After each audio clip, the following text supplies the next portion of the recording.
watching Scripps News, part of the Scripps News Group.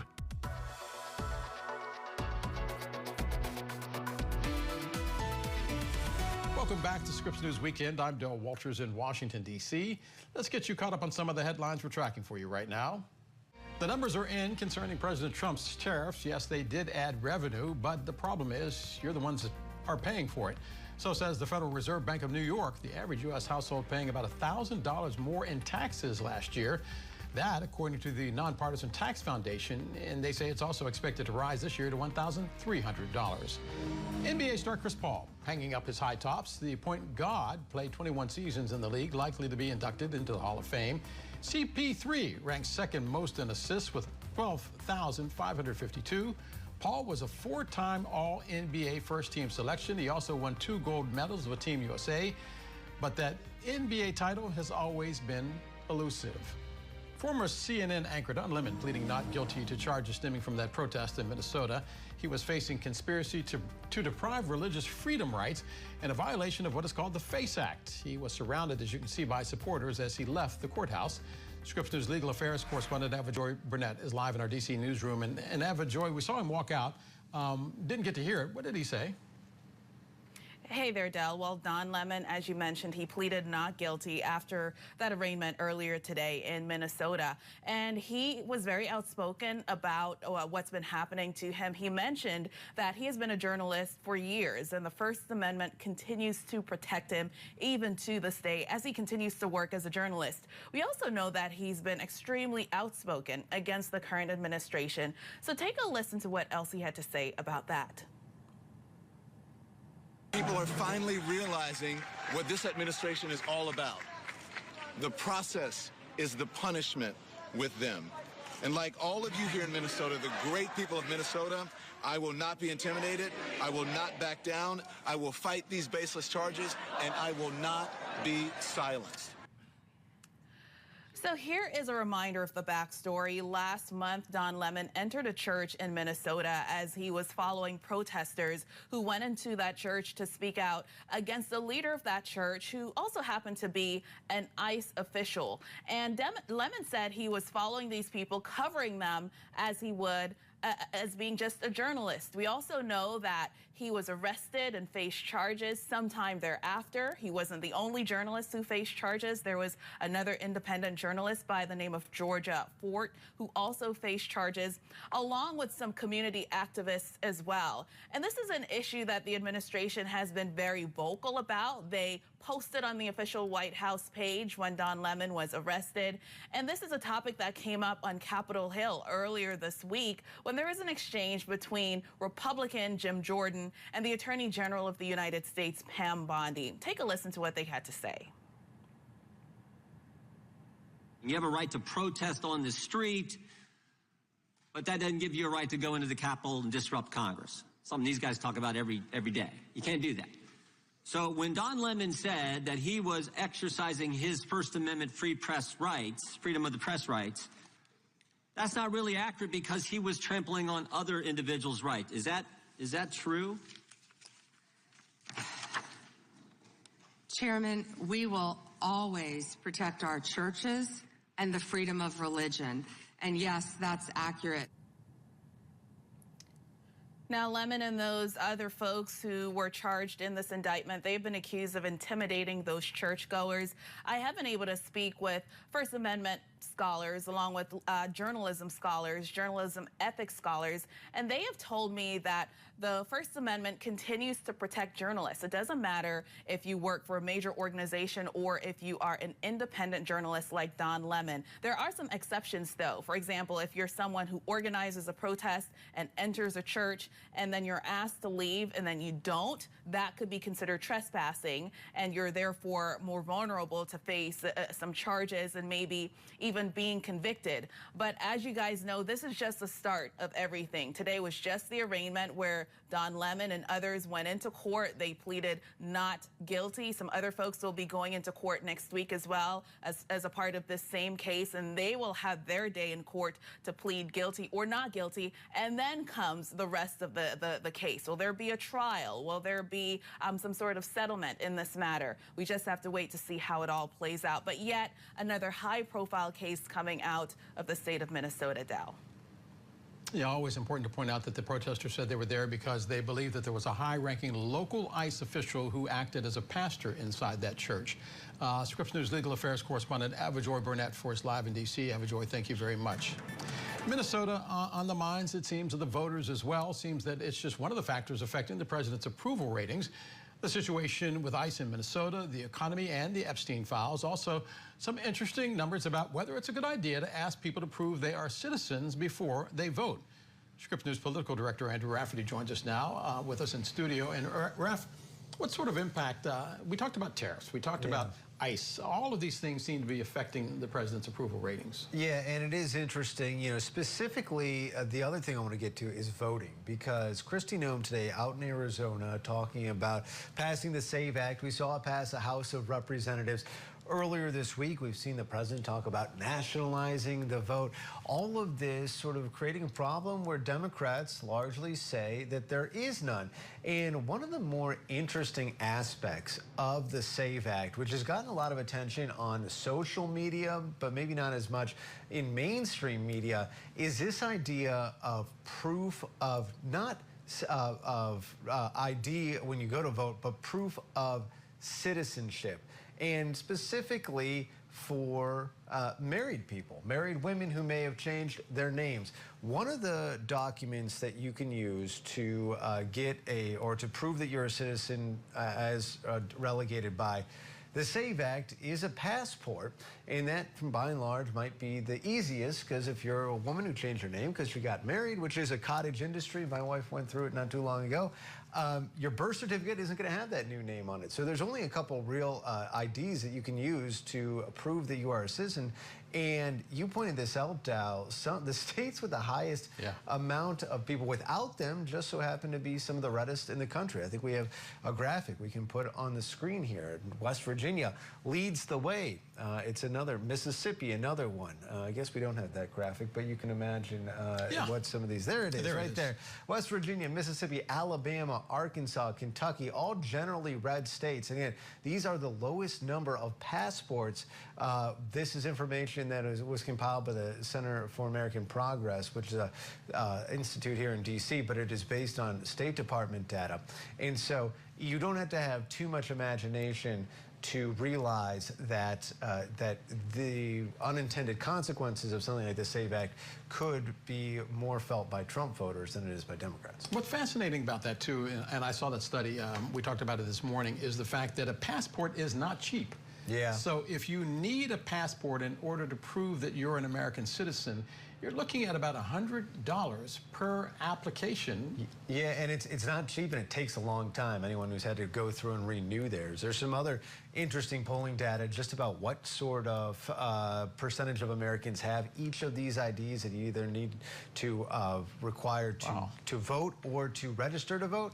And less than half the country has a passport. 91%, as you might imagine, has a birth certificate. Everyone theoretically gets one when they are born. But that real ID is also a little bit of a sticky issue here, because there are a handful of states where the real ID, which has been mandated relatively recently, still not everyone has one, but there's a couple states, I think it's 5, that have actual proof of citizenship on the real ID, and it's for people who are mostly in states that would most likely cross the border, whether it's the northern border with Canada, I think most frequently, but that is a pretty low percentage, and that's why, going back to that passport conversation, the passport, if you're a woman who got married, who hyphenated her name, who changed her name, divorced, what have you, if your name is changed, you're not going to have the birth certificate. Chances are you're not going to have that real ID. So the passport, it might be your best shot under this legislation if it were to pass the Senate, which we don't think it will as of right now. But yeah, if you're in one of those states, a passport is not the easiest thing in the world to get. Well, let me just tell you right now, my birth certificate looks like my 3rd grade report card. It is that old, it is that tattered. So if that's what I would need, I'm not voting. Yeah. Scripps News political director Andrew Rafferty. Raf, thanks. Thanks, Dal. Inside a massive romance fraud operation, who scammers target, and the day-by-day playbook detailing how they reel in victims. Jesse Palmer. Emmett Smith. Both of us together? This must be some kind of TV fantasy. Nope, it's reality. Tableau reality. Tableau lets you watch, pause, and record live TV, subscription free. Pause you, Jesse. I'm here for 100+ channels. News, reality, movies, free live sports. Plus, it's game time. Tableau. It's not fantasy, it's reality. And a smart play. Learn more at tableautv.com. The MVP of TV. This is Danny Moses. He's not your average Wall Street guy. And this is not your average conversation about money. The Danny Moses Show, Friday at 7. Stream on Scripps News and watch on Scripps News YouTube channel. So what do you have in store for me today? The best man just got a little better. Getting ready for my big fight. Who are you about to get in the ring with, arthritis? I think she's handling it really well. That's quite an image.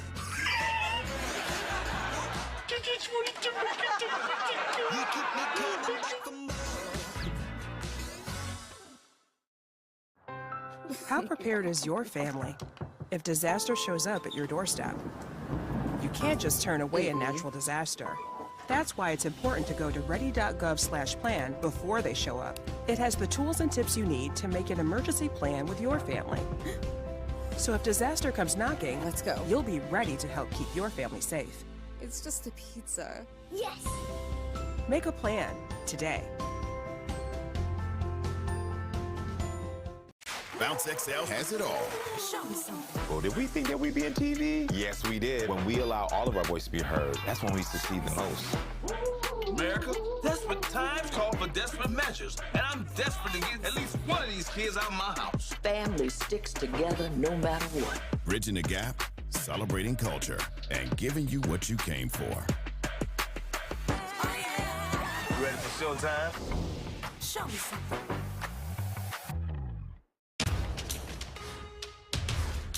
You know the drill. We are gonna be there when it pops. Okay, get to it. Those guys, they're the best. We'll get this guy. Together, like we always do. I think you'll be surprised what you're capable of. Connect and focus. Here we go. This is gonna be fun. Then let's get it on. Kind of forgot how crazy things can get here. I love this team.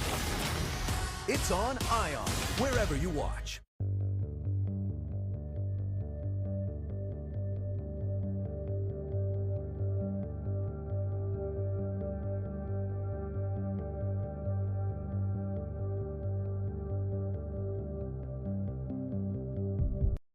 You're watching Scripps News, part of the Scripps News Group. I'm Mallory Safaste. Dating or defrauding? A new interagency campaign is urging Americans to question online relationships that move quickly or ask for money. It may sound cynical until you see how calculated these scams are and how much they're costing victims. Federal investigators say this plain office building in Cambodia functioned as a massive online romance scam operation.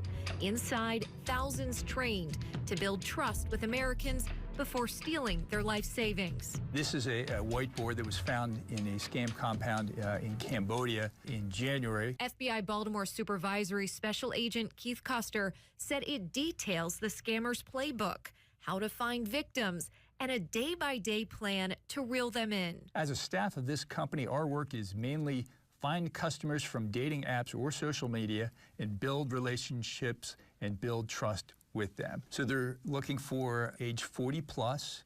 They're looking for profiles that demonstrate that a person has a certain level of wealth by examining their photos. Why do they call them customers?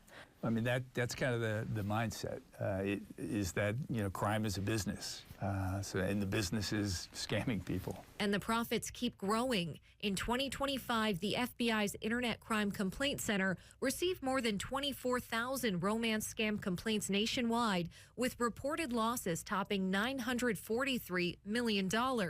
That's a 35% increase from the year before. Investigators say scammers exploit the relationship to push victims onto fake crypto and trading sites, promising big gains. Everything sounded very convincing as far as this is how it works. These are short-term. You can make money up or down, depends on how the market goes. That's how a Maryland man lost $35,000. It started as a text from a stranger. He wrote back, wrong person, but they kept talking. Chit-chatting about family and where we've been, what we kind of do during our lives. After a week, she told him about an investment opportunity. So your original $35,000 investment had turned into over $100,000. Oh, yeah.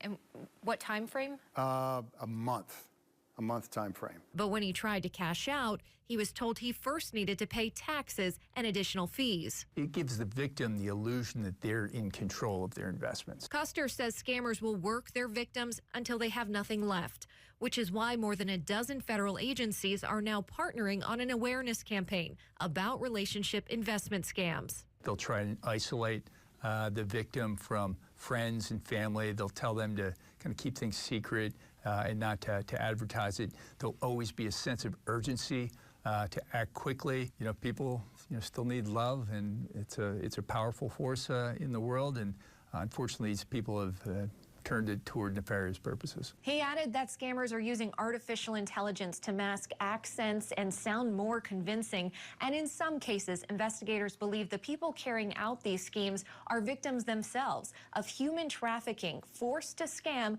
to earn their freedom. Mallory Safaste, Scripps News Group. New research reveals what people are looking for in a partner, and believe it or not, financial stability outranks romance. But Scripps News Group's Dan Grossman found out it may not be for the reasons you think. If you've been searching for love lately, maybe you felt like it's been a bit chaotic. Want to talk about what you value in relationships ahead of Valentine's Day? No, but I wish you the best of luck. Perhaps even lonely. I think we have at least 100 Hershey's Kisses in here. And if nobody talks to us, I'm going to eat them all. While I look for people to talk about love, I want to show you this new survey about it. It found 63% of Americans would prefer a financially stable partner over a romantic one. And 56% of couples who responded also said they've never had a serious conversation about money before getting married. We've been together for like 12 or 13 years. I met Alyssa, Lauren, and Roger, all of whom are in long-term relationships, and all of whom find that a little hard to believe. It really is a factor because when you're under that type of, like a financial stress or other stressors, you're just less alert and more accident prone. I thought, hey, well, that kind of makes sense. Yeah. We talk about, subscriptions, gambling, I love to go to Goodwill, so that's probably a point of contention. Jokes aside, the numbers come as so many of us continue to worry about finances. So I took my fake romantic plan to psychology professor Dr. Galena Rhodes to find out if it's about the money or what it represents. It isn't really about people wanting to be with someone who makes a lot of money necessarily, but wanting to be with someone who's stable and financially secure, and that's probably a reflection of values, right? Drive and motivation, but also that need for security and stability, and especially in a time when things feel pretty uncertain. We just continue to not be able to see life without each other. These three maintain it's all about communication. Honesty, trustworthiness. And figuring out any differences together. I mean, he's a really good person. I like to think I'm also a good person, but he's a really, really good person. What's his name? Parker. In Denver. Make sure Parker watches tonight. I'll try. Dan Grossman, Scripps News Group. February is National Heart Month, designed to raise awareness about heart disease, and understanding your heart and how you feel is crucial, and it can be the difference between life and death. Joining me now for more on this topic is Dr. Manisha Koshar, a cardiologist for National Jewish Health. Thank you so much, Dr. Koshar, for joining with us this morning. So sometimes heartburn, simple heartburn, can mimic a heart attack. So how can people really tell the difference? That's a great question. There is a lot of overlap between symptoms of heart attack and heartburn, and these can be manifest by chest discomfort. Both of these can be manifest with indigestion, nausea, and vomiting. And even for very seasoned clinicians, it can be very difficult to distinguish between the two. Some of the things that we keep in mind when seeing patients are, we look at the relationship of symptoms to meals. Generally, heartburn will be soon after somebody has a meal, soon after somebody's had a trigger, something like caffeine, caffeine, something like spicy food, or even reclining soon after eating. Also, if somebody has a history of heartburn and it's generally relieved by heartburn medications, and it happens at that time as well, that can generally be attributed to heartburn. When somebody is having heart disease, people can get chest pain, people can get nausea, people can get vomiting. Oftentimes people will have associated shortness of breath or even a feeling of doom. And we always tell people to have a very low threshold to go to the ER with those symptoms. Well, I was going to say, what type of symptoms would indicate to someone, yes, I need to go to the emergency room? So if somebody's having chest pain that's new for them, if somebody has a history of heartburn and they've tried medications and it hasn't been relieved by medications, those would be reasons to go to the ER. Oftentimes, heart attack symptoms come on in the setting of exercise or are exacerbated by exercise, nausea, vomiting, indigestion. And, one of the tricky things is that women don't always have the same symptoms as men, and so we have to have a lower threshold when treating women. Well, on the flip side, what is commonly a trigger for heartburn or acid reflux, the type of things that people might be able to treat at home with those over-the-counter medications? So certain things like Pepcid, antacids, things like Tums can definitely help people that are having heartburn symptoms. If somebody's having spicy meals or spicy food, that can definitely be a trigger. If someone's had caffeine, whether it's coffee, tea, even chocolate can be a trigger for some patients. And then those that are reclining soon after, whether it's resting or even going to sleep within about 2 hours of eating a meal, those are generally more related to heartburn. So if people are dealing with recurring heartburn, recurring acid reflux, at what point should someone say, I need to see a doctor about this instead of just treating it with those over-the-counter meds? It's always best to talk about this with your primary care doctor. There can be some underlying issues where people are producing excessive acid, or there can be damage caused by long-term heartburn. So I think whenever somebody sees their primary care doctor, this can be brought up, and this is something that they can decide whether or not they should see a gastroenterology specialist who can do further testing and potentially even give more potent medications at that time. Heart attacks can certainly be a scary thing, not only for the person, the patient, but their families. What is it about, is there anything about heart attack or about heart disease that you think the average American just doesn't understand or misunderstands? When we think about heart attacks, most of the time in television and movies, we see older men that are clutching their chest. And, that's not always the case. I've had patients as young as 21 that were actively having heart attacks. And that's why we always tell patients to have a low threshold to go to the ER with symptoms. The longer somebody delays going to the emergency room when they're having a heart attack, potentially the worse outcome long term. There are definitely certain risk factors that we look at. The older somebody is, the more risk they are for having heart disease. Smoking is a trigger for heart disease. High blood pressure, inactivity are risk factors for heart disease, as well as a family history of a first-degree relative having heart disease at a young age is a risk factor for each individual. Dr. Manisha Koshar, cardiologist at National Jewish Health, thanks so much for joining us this morning and sharing some of your expertise so that we can hopefully know the difference between heartburn, acid reflux, heart attack, and when somebody might need to head to that emergency room. Thank you so much. Coming soon to Court TV. A Microsoft executive gunned down. Now his ex and her new husband are charged with his murder. Mountains of evidence. 17-year-old accused of murdering her mother and her stepfather. A social media sensation, now a suspected killer. Why do you have something against me? Suzanne Morphew vanished without a trace. Her husband Barry has been charged with her murder. The high-stakes trials you don't want to miss. Coming soon, only on Court TV. Covering the White House, you are in the center of where everything is happening in our government. There are really important issues happening in our country right now. People have questions about where the economy is headed, immigration policies, how the U.S. is handling global conflicts. My job is to bring meaningful answers and ask critical questions that impact everyday lives for our viewers. Haley Bull, Scripps News. For live reports, breaking news, and headlines from across the country, stream Scripps News. So what do you have in store for me today? The best man just got a little better. Getting ready for my big fight. Who are you about to get in the ring with, arthritis? I think she's handling it really well. That's quite an image.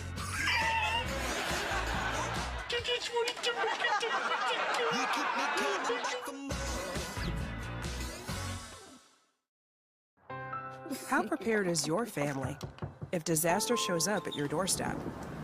You can't just turn away a natural disaster. That's why it's important to go to ready.gov/plan before they show up. It has the tools and tips you need to make an emergency plan with your family. So if disaster comes knocking, let's go. You'll be ready to help keep your family safe. It's just a pizza. Yes! Make a plan today. Bounce XL has it all.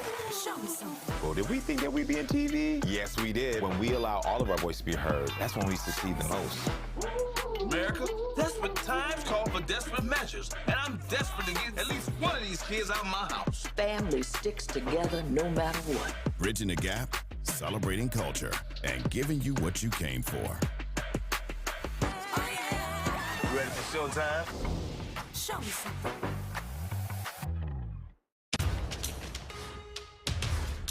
You know the drill. We are gonna be there when it pops. Okay, get to it. Those guys, they're the best. We'll get this guy. Together, like we always do. I think you'll be surprised what you're capable of. Connecting focus. Here we go. This is gonna be fun. Then let's get it on. Kind of forgot how crazy things can get here. I love this team. It's on ION, wherever you watch. Yeah, maybe. We're pretty nimble and we can travel through alleyways for avoiding traffic or stops. We can bypass a lot of construction or things that might slow other cars down. Easy pedicabs are speeding up the process to be ready. Here's our card. When hundreds of thousands of visitors come to Kansas City this summer, We're just trying to grow with the city. they know where they want to go. Hiring drivers, working with venues, putting in long hours. It's going to be a lot more foot traffic, a lot more need, a lot more people going to different places. I'm really excited to see the different countries and visitors come from all over the world, but also showcase the beauty of Kansas City. They say that they are an eco-friendly transportation option. Tours are also a part of their services. We're coming up to Union Station. Our knowledge of the city is really unmatched. It's a much more intimate experience than you could really get with any other mode of transportation. They also make some extra money providing mobile advertising. A mutual win-win kind of relationship, right? Made Mob has their name on the pedicabs. All eyes are going to be on the pedicab, so we want to, put some Made Mob on there. It's glowing, it's music, it's, it looks like a fun time. A fun they are happy to be a part of. I love it. It's such a privilege to be able to do this and share the city, not only with people who are visiting, but also with locals. Fernanda Silva, Scripps News Group. A new study on Great Salt Lake dust outlines how big the problem is and what it's going to cost us to implement some solutions. These are the clips we don't want you to miss. The wildest and wackiest video. From heart-stopping to heartwarming.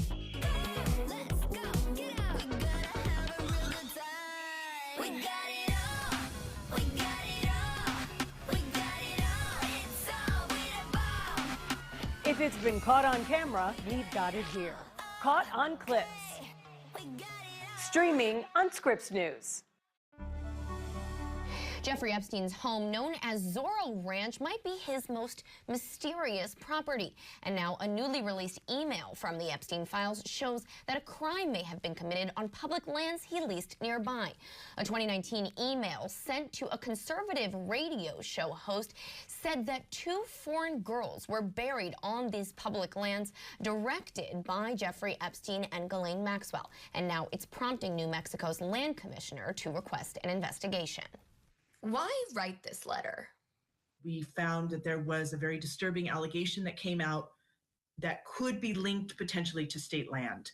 Because I am the manager of that land, I'm the elected steward of that land, what occurs there and what the land is used for is of utmost interest and importance to us at the State Land Office. To our knowledge, there has not been any investigation of the state land or the Zorro Ranch. Do you have any way of knowing what this land was used for? From our reading of the historic documents, what it seems like is like the state land was used almost as a buffer, a shield, to hide what activity was occurring on the ranch. To insulate the ranch. Absolutely. Insulate visibility to what was occurring there. Are you concerned that this public land might actually be a potential crime scene here? I mean, is that what we're talking about? Absolutely. If state land was used for criminal activity, that is definitely something New Mexicans need to know. Those are answers that victims and survivors need to have. What does your authority look like over these lands? So I had the authority, obviously, to cancel the leases and make sure that any party associated with Jeffrey Epstein was removed from the property. Unfortunately, we do not have law enforcement capability here at the State Land Office. So we are looking to partner with other agencies that do have that capacity to be able to investigate the land. Do you think there are interested partners out there for you in law enforcement? Yeah, so we have already started to receive some phone calls from folks who are willing to partner with us. Is there capability in New Mexico to get the technology that helps you look for these unmarked graves? Absolutely, absolutely. There's ground penetrating radar. There are what they call cadaver dogs that basically are able to detect whether or not there are burials in the area, yes. How big is this land when we're talking about it? I mean, is this something that is doable for an investigation? It is fairly large. It is fairly large. And we don't have, I mean, the only clue we have so far, and again, this goes back to the substantiation of the allegation, it is a phrase that basically says the hills behind Zorro Ranch. Well, the hills behind Zorro Ranch is state land. And so we are looking to probably target and spotlight that particular area to begin with. You're hoping that the New Mexico DOJ or the federal government is going to get involved, and if not, you plan to work with some state partners to do so. Correct. So you feel like this is going to be an investigation one way or another? I will keep pushing until it is. I mean, that's essentially what I'm saying. I think we have all seen that the reason that we are where we are with this case is that people did not raise the alarm earlier. People did not push earlier, did not ask questions. So now is the time to do that. I mean, it is kind of late, but I think it's better now than not ever. Garcia Richard tells me she also reached out to the Attorney General's office in 2019 for an investigation, but nothing was ever done. Zorro Ranch has also never been searched. Now, that lease was canceled in 2019, and it has not been leased out to anyone else. Alex Miller, Scripps News Group, New York. Let's go to Ann Johnson right now. She is a Democratic state rep in Texas. She is also a former chief human trafficking prosecutor. Representative Johnson, thanks for being with us. As we're learning more and more about these documents with each passing day, how concerned are you about what has, or as you heard Alex say, what has not been investigated? Yeah, I mean, I think the concern here is the potential cover-up. I mean, this is a massive trafficking operation, and I am proud that for years I have been able to represent victims both as their lawyer and as a prosecutor, and I will tell you that these are incredibly complex and hard cases. But what you're seeing is the public outcry around the Epstein matter and really this web of so many men that were part of the demand on abusing children for years. And so give credit to the women that were victims who continue to come forward and push for some level of transparency. I was 14 years old. I was 6. Clearly, this is a massive file, and it's going to take a really dedicated effort, and the victims are trying to ensure that that transparency comes forward to see not just those that were potentially prosecuted, but those that were around the scene and maybe, as was said by your prior guest, didn't do the right thing at the right time and didn't disclose information to protect those victims. Ms. Johnson, there seems to be two issues here. One, whether any laws were broken, the issue of criminality. The other being our combined sense of morality. Any of these figures, by the way, would be fired if they were someone as simple as a high school football coach. How do you juggle the two issues, morality versus criminality? Well, I am grateful that the nation is now responding to human trafficking, a crime that has been committed for decades, that kind of existed in plain sight, but public wasn't aware of it and didn't demand accountability of men that were buying sex, most often from victims of abuse. And so that old adage of boys will be boys, we've moved beyond that. And as you're seeing here, and I see the video playing of these young women who were children at some point in time and now are young adults, who many of them are having children, and they are coming forward, as we've seen in many other sex abuse scandals, to now say that they didn't realize that what was happening to them at the time was wrong. And that's the issue of the morality. This is an old case. You may not be able to make some criminal cases or have some people go to jail at this time. But what they're demanding is this moral cleansing as a nation to say that those corrupt individuals who had high levels of power and wealth and could fly to a private island and thought they would get away with it because they had somebody who was willing to facilitate and bring these girls to them for their sexual pleasure. Those are perpetrators. Those are rapists. And even if they're not going to be held account in court, these women are demanding that they're held to account in public opinion. And it should be shameful that many of these men may now be in the inner circle of the highest levels of government, and the public does need to know it. This is unique. This is not just a garden variety criminal case. This is a criminal case that Congress, the House and the Senate, have now demanded that this file be released for public awareness. I can't think of any other case that that's happened on, and that's what makes this different. That speaks to the morality of this nation wanting to cleanse its soul of this wrong. Why does it seem that there is more outrage, though, on one side of the ocean than on the other? After all, the king has actually stripped his brother of his title, kicked him out of the royal residence. The prime minister, his chief of staff, has stepped down. We are seeing literally heads roll on one side of the ocean and shoulders shrugging on this side of the ocean. Well, the public gets to say no more shoulder shrugging. And I think this is part of the challenge as an elected official and as a Democrat. I remember when Trump and those Republicans were running on the idea that they would release the Epstein file. I remember my colleagues being up in arms about books and libraries or clubs that kids could attend in school and always claimed to want to protect children from sexual predators.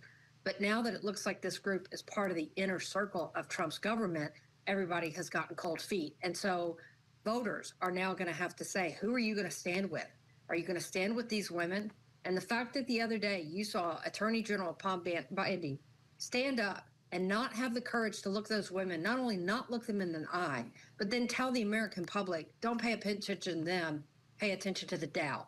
That's exactly the kind of shame and corruption of a billionaire class that thought they could get away with this sexual abuse. And so it's going to be up to the people to say, no, we are not going to sweep this under the rug, and we're not going to allow the fact that you may be appointed in the highest levels of office shield you from the transparency of your conduct in the past.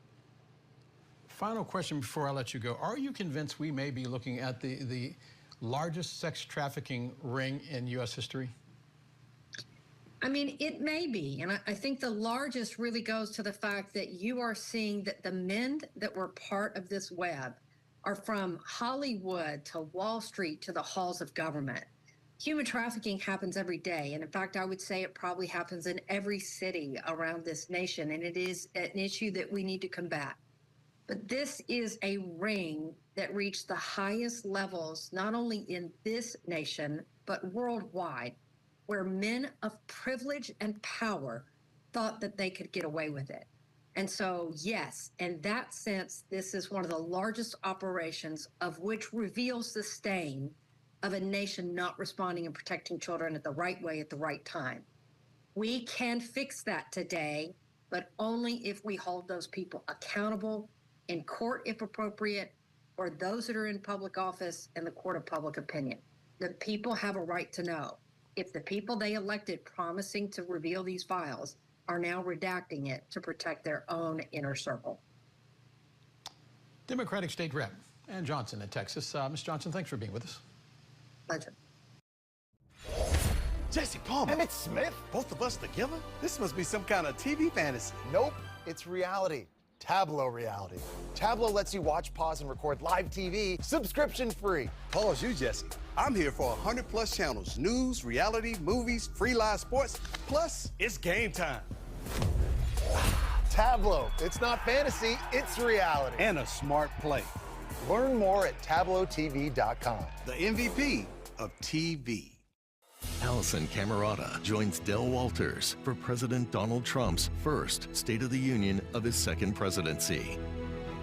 The State of the Union. Live coverage February 24th starting at 8. Streaming on Scripps News. How prepared is your family if disaster shows up at your doorstep? You can't just turn away a natural disaster. That's why it's important to go to ready.gov/plan before they show up. It has the tools and tips you need to make an emergency plan with your family. So if disaster comes knocking, let's go. You'll be ready to help keep your family safe. It's just a pizza. Yes! Make a plan today.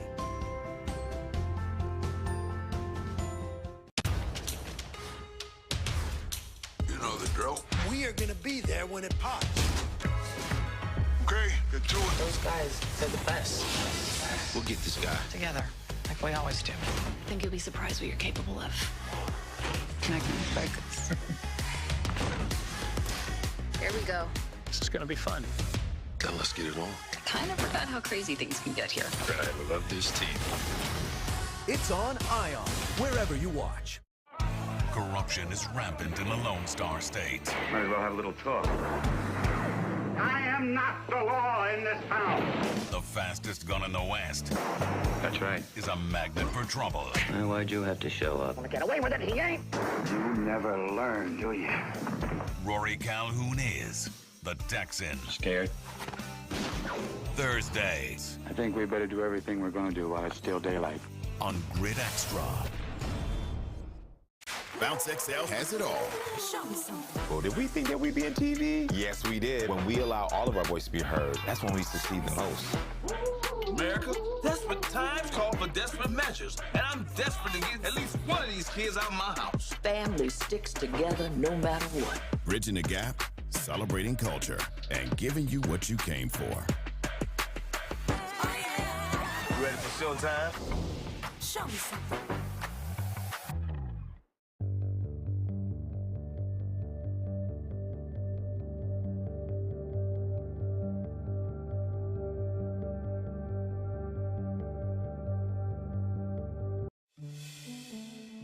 From here on Capitol Hill, we can look out and see the Great Salt Lake, and occasionally you do see dust storms blowing into nearby communities. Now, this new dust study by the University of Utah comes as the lawmakers here on the Hill are facing more pressure to do more for the Great Salt Lake.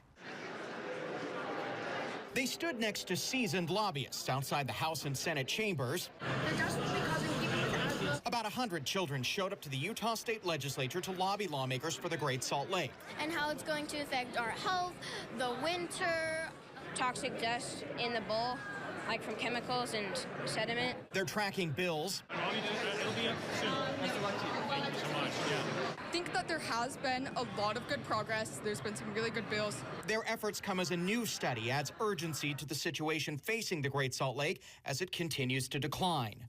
We now have more than 800 square miles of exposed lake bed, and when the wind blows across that and it's dry, it can create dust events that end up in the surrounding communities. Dr. Kevin Perry has published a new study on Great Salt Lake dust. There's more of it blowing into nearby communities and worries about what's in it.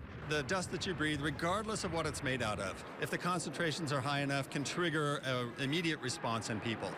But there's also the potential long-term effects of being exposed to components of the dust, such as arsenic and other carcinogens. The study looked at ideas tried in other places to mitigate the dust from gravel to solar panels and the impacts.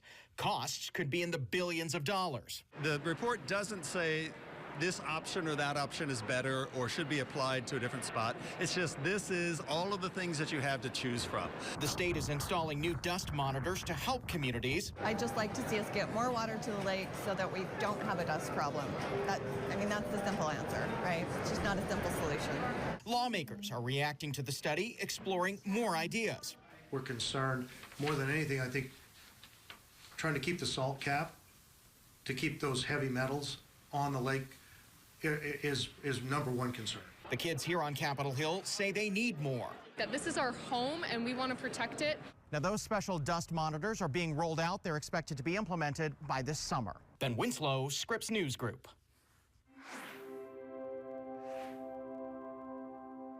here at the Frisco Bay Marina, where we can expect to see a lot more boats on dry land just like these this summer due to extremely low water levels caused by the drought and a record low snowpack. After a slow start to winter, very little snow, Jim Phillips was hoping to play in the snow with his dog here at Frisco's Marina Park. I saw the weather report said snow flurries, and I'm going like, I could barely see some flakes that were almost invisible in the sky. This lack of snow is barely coming down right now, cutting into this year's summer fun at the Frisco Bay Marina. With the water predictions and working closely with Denver Water, unfortunately, this dock system we won't be able to use it this summer, as well as our public boat ramp. Town leaders making that call on Wednesday after getting the latest Dillon Reservoir levels from Denver Water. The marina's general manager, Logan Snyder, showing me just how bad it is. During a normal year, the water would probably be just maybe a couple feet from the top of that. So these docks would be almost level with this pier here. That's nearly 20 feet less than what it's supposed to be, and it won't rise much by this summer. It's an indication of how warm it's been in the high country, which is an indication of it's really hurt the snowpack. Denver Water spokesperson Todd Hartman adding this could mean voluntary, even mandatory water restrictions soon for its customers. The good news is our customers, even in that time, in the last 20 years, have become remarkably more efficient. We would just ask customers to really use this drought as a reminder and an opportunity to think about how they use water. In the meantime, the Frisco Bay Marina is pivoting. It's just kind of the puzzle right now of shifting things around. Because if the dry conditions continue, fun stuff like campfires and grilling and backyard fires, things like that, just I can't see them happening this year. Adra Erhita, Scripps News Group.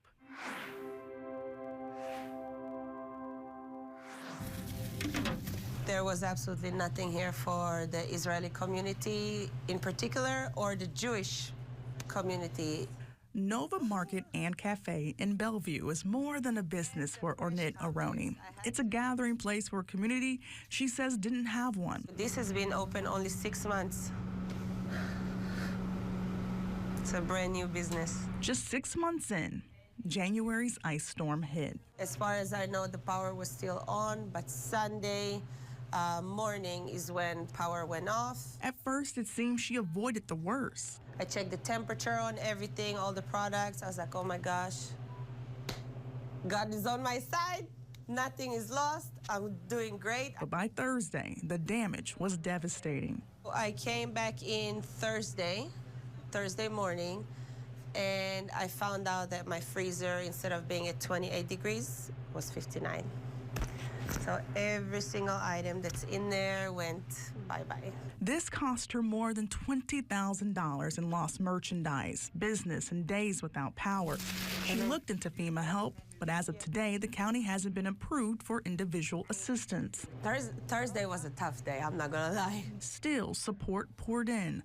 A friend launched a GoFundMe that raised about $15,000 for recovery. I mean, I'm surrounded by good people, honestly. Community and family anchors Nova Market. Even its name holds deep meaning. And they are mothers, children, neighbors, friends. Inside, a wall honors victims of the Nova Music Festival massacre.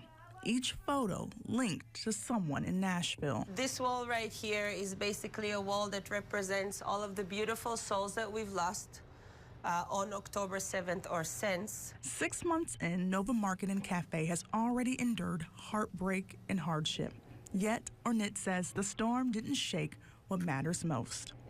Community. There's a saying in Hebrew, in Israel specifically, may we always be on the giving side. Kelsey Gibbs, Scripps News Group. Coming up on Scripps News, go viral with Caught on Clips at 10. Then at 11, get the latest headlines on Scripps News Weekend. And at noon, catch up on all the stories you missed on the week as it happened. It's all coming up, only on Scripps News. How prepared is your family if disaster shows up at your doorstep? You can't just turn away a natural disaster. That's why it's important to go to ready.gov/plan before they show up. It has the tools and tips you need to make an emergency plan with your family. So if disaster comes knocking, let's go. You'll be ready to help keep your family safe. It's just a pizza. Yes! Make a plan today.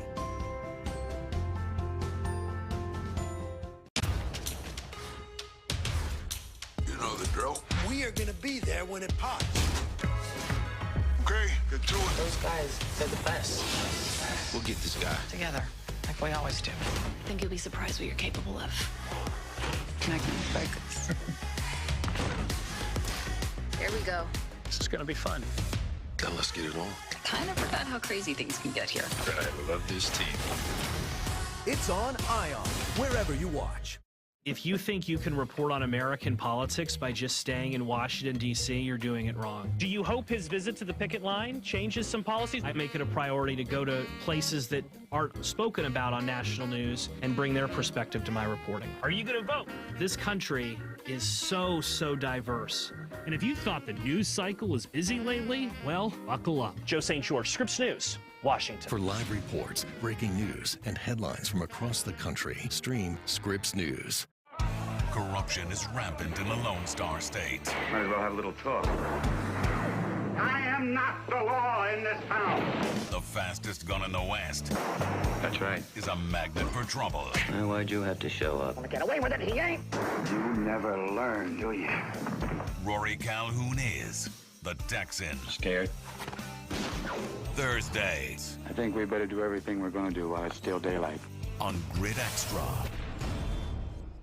So what do you have in store for me today? The best man just got a little better. Getting ready for my big fight. Who are you about to get in the ring with, arthritis? I think she's handling it really well. That's quite an image.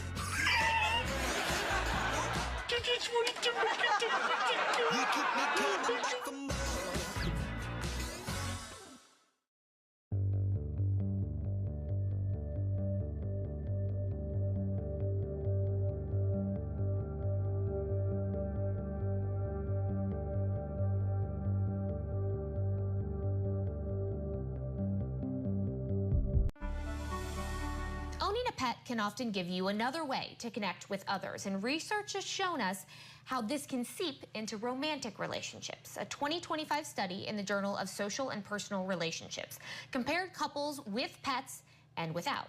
It found an indirect boost to relationship quality for those with a pet.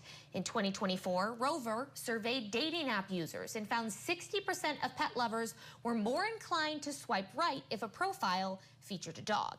And on the receiving end, 83% felt having a dog on their profile positively impacted the number of matches they got. And a 2015 study on human-animal interactions and relationships found single people used a potential partner's pet ownership as a sign of underlying partner quality. So what is it about pets that makes us feel this way? We spoke with Professor Phil Tedeschi to find out. He's the founder of the Institute for Human-Animal Connection at the University of Denver. If we're in the presence of a dog that is flourishing, meaning a dog that, is enjoying that interaction, is enjoying their own experience of being in that particular circumstance or setting, then the information that's provided by that image informs our kind of human interpersonal neurobiology. He says that can activate the oxytocin system in our body and make us feel more talkative, less stressed, and overall friendlier.